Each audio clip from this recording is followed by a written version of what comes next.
Kisha wasema sikupendi na ukipendwa haupendeleki.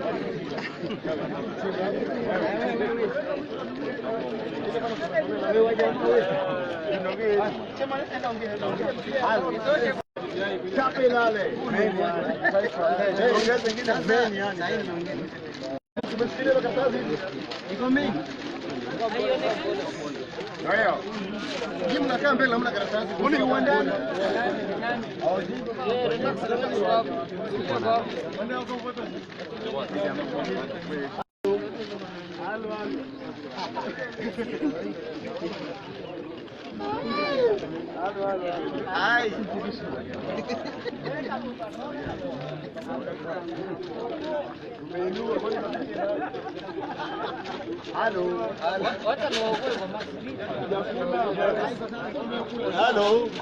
Sawa. Tabelale. Menyani. Hello.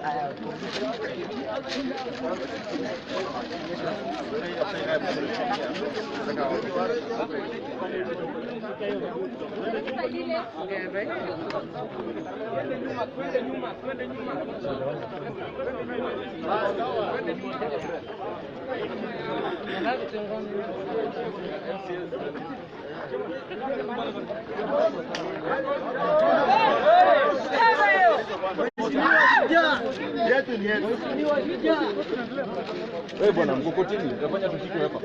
Ndio mkokoteni. Ibra. Sana na. Chanzo tutafanyia hizi. Watakuja.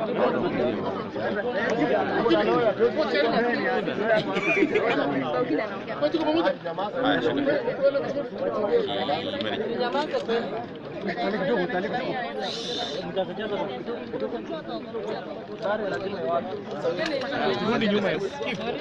Skip kitu yako nyuma hapo. Rudi nyuma hiyo. Rudi nyuma kidogo. Hapo jamaa. Sasa tunamshikia mic. Who are we starting with? Ani, come on. Ukajua msema. Utaka kabisa una.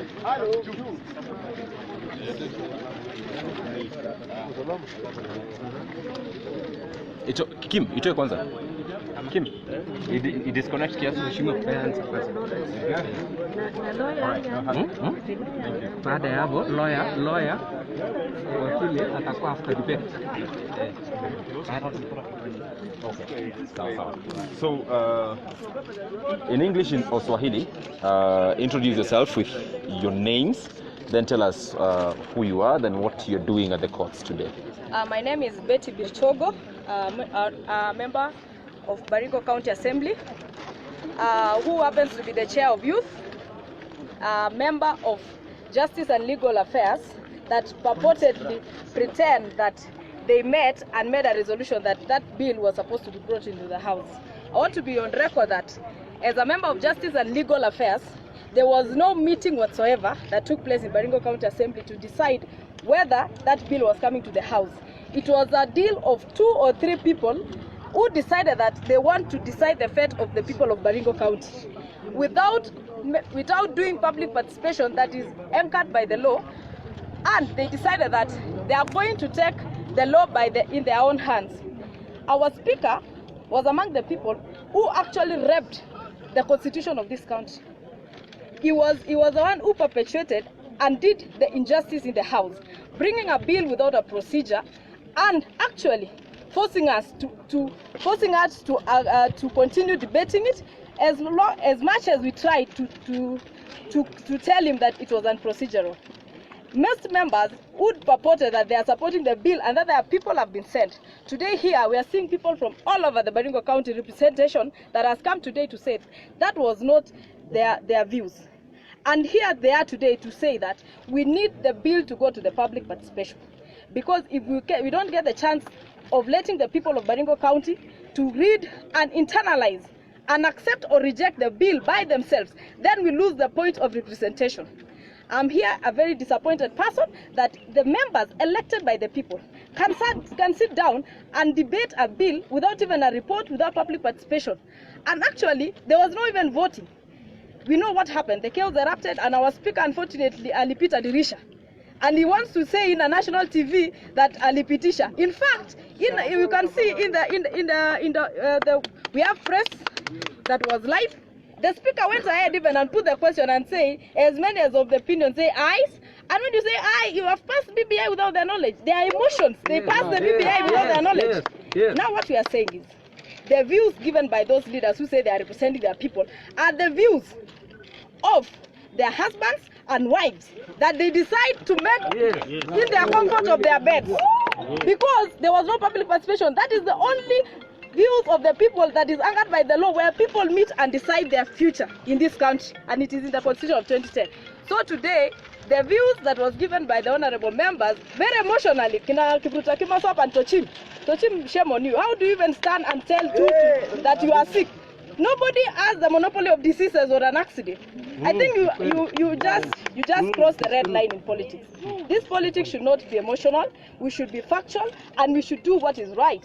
And what we are saying is, the views of those honorable members were not the views of the people of Baringo. People of Baringo want public participation, and that's what we want. Let these people say yes or no, but not you, one person, who you decide to sleep with your wife and decide that because of your political ambitions, you come and say no. We are saying we need public participation. I hope today the law will take its course and give the people the priority and the chance to hear and learn about the BBI report. Thank you. Thank you. Another person will answer it. Yes, Mhesh, kama kawaida utaanza chunga kamera nyuma yako. Utaanza kwa jina lako alafu utatueleza kwa aidha kwa Kiingereza ama Swahili kauli yako kuhusu kinachoendelea leo. Majina naitwa Ernest Kibetarus, MCA Kabarnet, where we are at the moment. Today we are here to seek justice, not only for Ernest Kibet, but for the people of Baringo.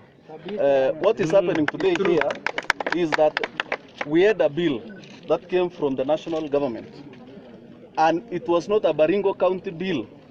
It was a bill donated to us to action, and this bill came with instructions. There had some rules to be followed, and the bill stated categorically, table it in the assembly. And that is what the speaker did.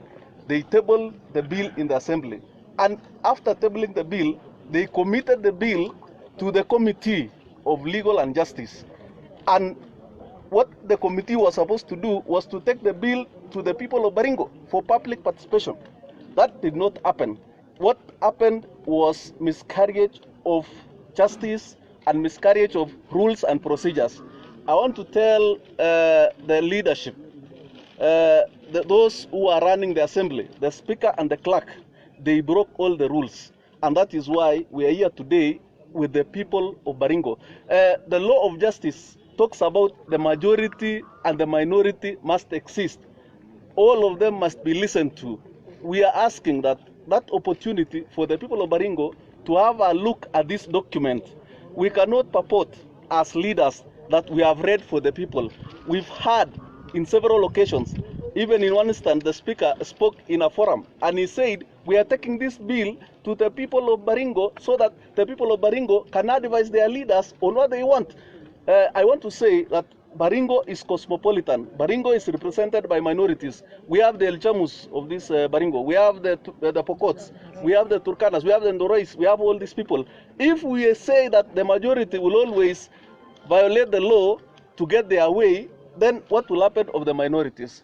I want to say that we are here because of those breaking of the law. And I want to say, we as leaders, we are the son of good leadership. We are the son of following the law. Personally, I was assaulted in the assembly by the mover of the motion. In the assembly, there is law and order. If you want to contribute, you raise your hand and the speaker gives you the opportunity. Myself, I put myself on point of order. The speaker said, what is your point of order, Your Honor, Ernest Kibet? I went to where the microphone was, and from nowhere, the mover of the motion, I don't know for what provocation or what, was able to attack me. And even though we maintain our cool, and that is why we are here, because we want to say, if we don't stand for justice, if we don't stand to correct the ills of the society, if those who are in leadership position are flouting the law with impunity, then the courts are our recourse. So I want to ask the people of Baringo that they maintain calm, we follow the law. We are here today so that we give you that direction. I want to tell the people of Baringo that this Baringo or Kenya will only be ruled by laws, by following the law. If we broke all the laws, then we will be at fault. I want to tell the people that the law, that the bill that came to the assembly is a bill that needs you to participate, and you are given the right to say yes or no, and that is how orderly we can be. We cannot do this thing from any other perspective. And anybody in Kenya, not only the leaders, anybody, even a committee, even a private citizen, can bring a motion, can bring a petition to the parliament. So if we don't accept, if they cannot accept a motion or a bill presented by your representative, how will they accept a petition driven by the private citizen? So what we want to instill in Baringo County Assembly is adherence to the law. The speaker and the clerk are not above the law in Baringo County Assembly. They cannot choose what to do and not what to do. So we are telling them, we are giving them a warning. And we want to tell them, if they want to propagate anarchy, we don't want our people to cause chaos. Personally, I'm the MC of the town, and I restrain myself. I restrain everybody. I told them, let us follow the law, and that is why Kibet is here today to follow the lawful procedure. Otherwise, if the speaker and the clerk continue, then it means they are inviting everybody to be in that mood of chaos, and that is what we don't want. We want to preach peace. We want to ask all our people, what example are we setting? So for that, I want to end by saying, today we are here to make sure that rules and laws of this nation are followed. You cannot procure leadership by hooliganism. Yes. You cannot procure leadership by hooliganism. You cannot become a president of Kenya by destroying others. You cannot say, let us kill the dynasties, let us kill the hustlers, let us kill the religious. That is the warfare we don't want. And that is why we really, today we've come here to beseech the courts to help its people. The law was put in place to make sure that everybody has a place in this world to stay and live comfortable without being profiled. Something. All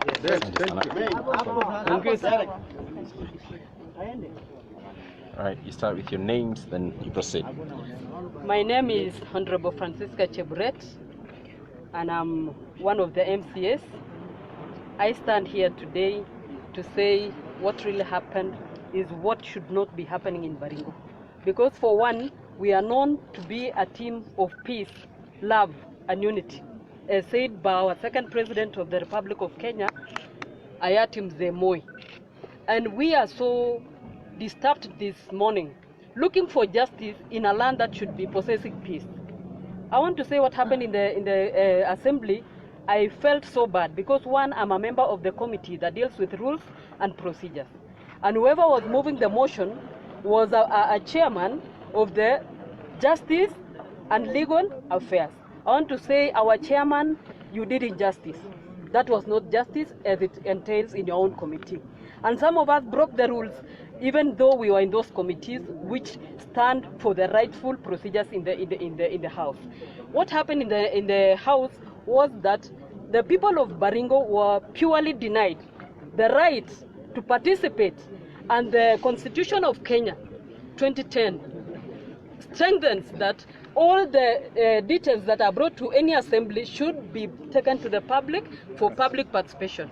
And I want to say that those who are talking against us that we didn't support our people to get the public participation, we want to inform the public today as we stand that it is not us who was standing against you. We supported that the same document should be taken to the public.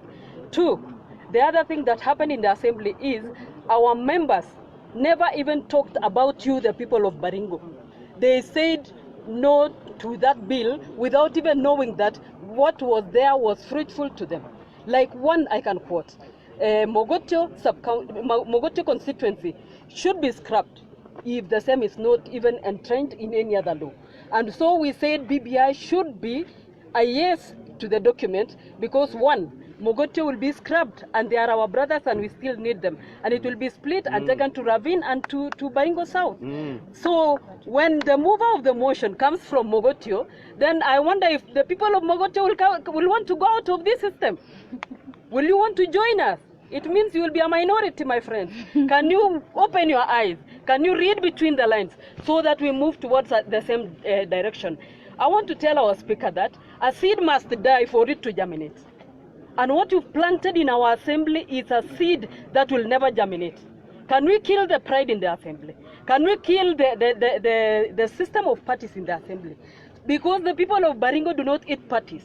The people of Baringo do not eat individuals that you came to worship in that assembly that day. And just you shunned away all the 500 or 500,000 people living in Baringo. That is the worst system we can ever have. Can we let that seed of pride to die for another seed that is better to germinate in the assembly? We are so ashamed that our generations that are coming after us will get an history in the assembly that there was an injustice. And we want to say today categorically, we are saying no. Can the document be reversed and be taken to the people of Baringo? And we want the people of Baringo to note that don't follow wordings from people. Read the document, know your benefits, and know the greater heights that want to take this county. Two, it has been said by so many people that Baringo is full of poverty. And they have even abused us at the time that we needed their help. And we wanted to make sure that we come out of that poverty. Sudi has been saying the same, and nobody has been talking about it. Nobody has ever quoted. He has said even one time that our senator should come to this place, akuja angalia umaskini wetu, kabla akuje nje aongee. And that is what we wanted. BBI will make sure that we eradicate poverty in Baringo, because all areas are touched. The youths will be touched. All the women will be touched. All the men in this county will be touched by the way we do, by agreeing to this document. Three, we have a system and a team that do not even understand. We said no to the constitution in 2010 because we said there was a 20% that was wrong. In the amendments, nobody mentioned if the same was included or corrected. So we normally say no to something we don't know. Who can give us the information on what was 20%? I was among those people who were saying no, and I don't know what they were saying no about. Let us not repeat the same. Let us learn from our previous mistakes. Let's not be the team that is saying no, and then we come and use the constitution when others have passed. Baringo, let's be sharp. The Tugans, according to the wording, are people who've been trained and people who have knowledge. Tusikuwe wajinga kwa sababu ya vitu yenye inatuhusu. Tunaweza kuja nyumbani, tuketi chini na tuongee pamoja na tuseme this is what we want as Baringo. Baadaye machama tutakuja kuishikilia nje. Otherwise we want to say our people, let's have the calm. Our people, let's reason together and drive Baringo to prosperity. We have a common cause in this country. Thank you. Thank you. Wakili, even as you start, perhaps we understand that you are appearing for the Baringo County Assembly, or the members of the County Assembly. Yes. What instructions do you have from your clients, and what are you seeking from the? What were you doing today?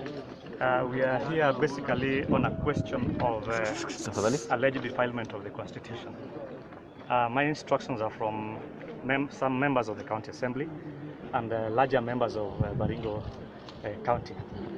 What we have here today is a question on whether by the time the Constitutional Bill 2020 was being rejected by the County Assembly, it had been subjected to public participation. The evidence that we have from the members of the public are that they did not at all see or witness anywhere where they have been asked by anybody to give their views on whether they would reject or approve the draft constitution. What happened during the assembly, as the evidence given to us, was that at the time when the bill was brought to the House on a Tuesday, it was committed to the Committee on Legal Affairs. Ordinarily, what would happen once it has been committed to a sectoral committee would be that it be taken for public participation. If you could see what other assemblies have been doing, once the bill has been subjected, you advertise it or you publish it in the local dailies that on a particular day we'll be coming to Kipsaimo Ward, we'll be coming to Kisaraman Ward, we'll be coming to Kabarnet Ward to ask your views on these matters that are going to deal with the policy issues of this county. The members of the county assembly says, especially those who are in the legal committee, that even though we are members of the legal committee, we did not sit after the bill was committed to us. We did not make a report. We did not go to the public. The bill was rushed. When we tried to give our views, we were beaten. So that basically, in line with the Constitution, there were clear violations of the provisions of Article 2.1, Article 3, Article 10, Article 196.1, and Article 259 of the Constitution. Basically, what these articles envisage is that the representatives of the people are there because of the people. They are supposed to air the views of the people. They are supposed to speak the minds of the people. What the members of the County Assembly of Baringo who disapproved the bill did was to pick from their own voices.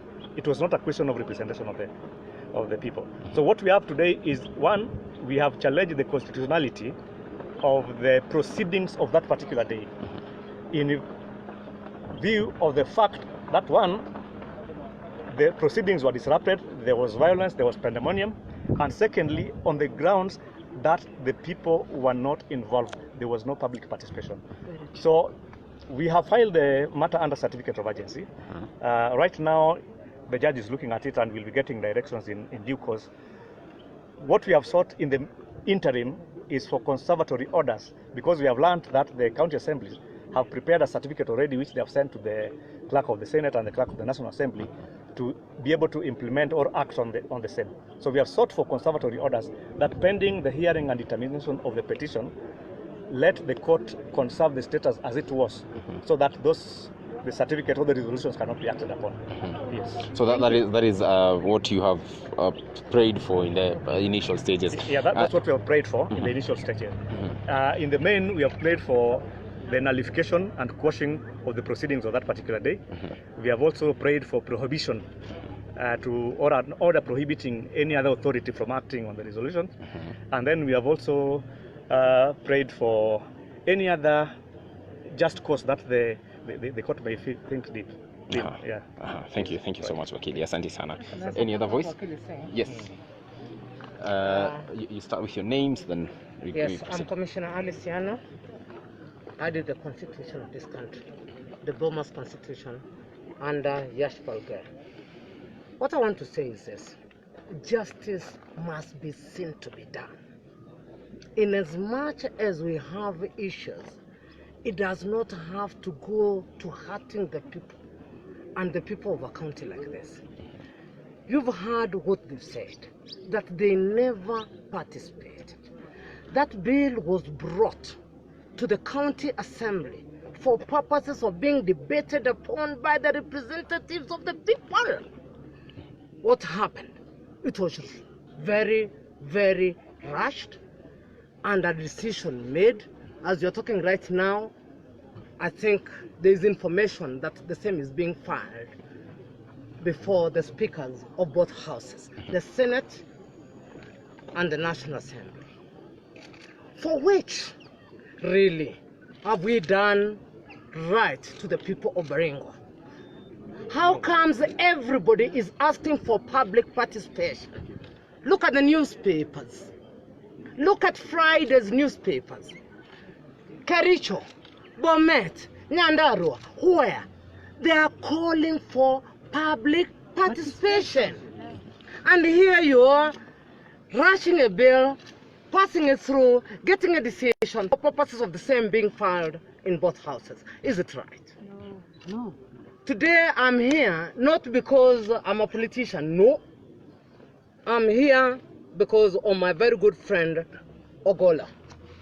Ogola called me and told me, can we share ideas? And that's what we've been sharing. We've been sharing with him. So let's look at the context and in wholesome of everything. We don't have to abandon the constitution because of some few, or what do I call, miniature political interests. Don't throw away the baby with the bathwater. Hallelujah.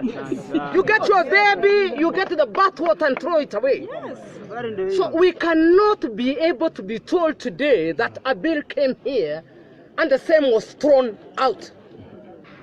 Why can't we have public participation as the MCAs have said, my girl, I can see my girl here, the lady here, and a gentleman here, they've talked very clearly. Can we participate? And that is a constitutional requirement. There's no shortcut about it. I did the constitution myself. Yes. Commissioner Yano. And if we've done that to the point of getting the constitution that protects our interests, who can go against the constitution? No. Me, you, who? No. Nobody. So let's respect the laws of the land. Let us ensure, and in fact, we are going to pray to the court and Wakili, God wills, we get those orders. Let these people participate.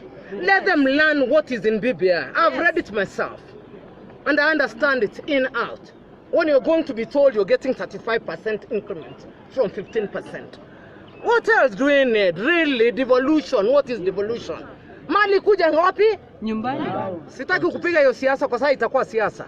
I'm talking as a lawyer.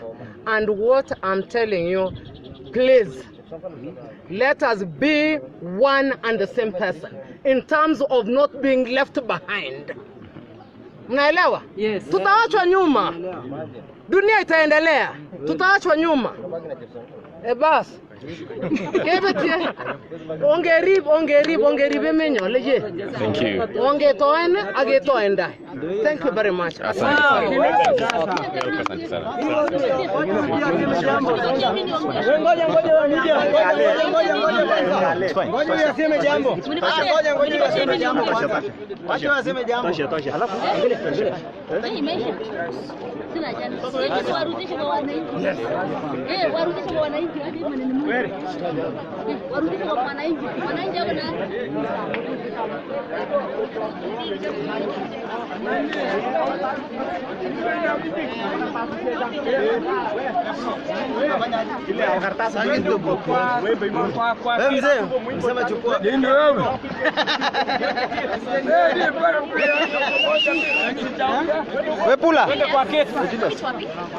We tuheshimiane.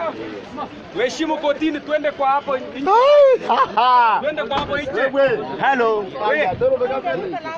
Wananchi wote kucheni. Kucheni. Titus kucheni upande hii. Leta hiyo group yako mheshimiwa, twende huko.